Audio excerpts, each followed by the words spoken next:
বন্ধুরা আমি চলে এসেছি বাবার বাড়ি। আর বাড়ি এসে দেখলাম খামারে ওখানে উঠোনে ঝোলাটা রেখে দিলাম, মানে থলেটা রেখে দিলাম, রেখে আবার খামারে চলে আসলাম। আর বাবা সব সেটিং করে দিয়েছে, মানে মেশিন টেশিন সব আনা হয়ে গেছে, আর মেশিনটা বসিয়েও দিয়েছে। আর তারগুলো সব বোর্ডে নিয়ে গেছে, এখনও মানে লাগায়নি। আর এই দেখো আমাদের ধান, এটা হচ্ছে 36 ধান, 36 না কী বলে, 36ই বলে, সে লম্বা লম্বা ধানগুলো।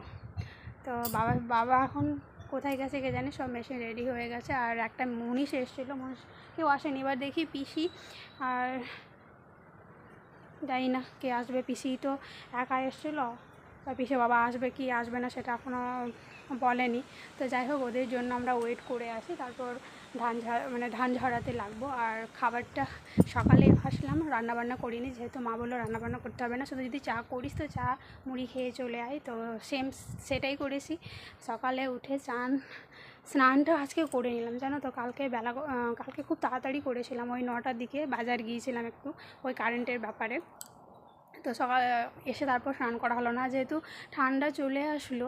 দুবার করে স্নান করাটা মোটেই ভালো লাগছে না, জামা কাপড় ছেড়ে।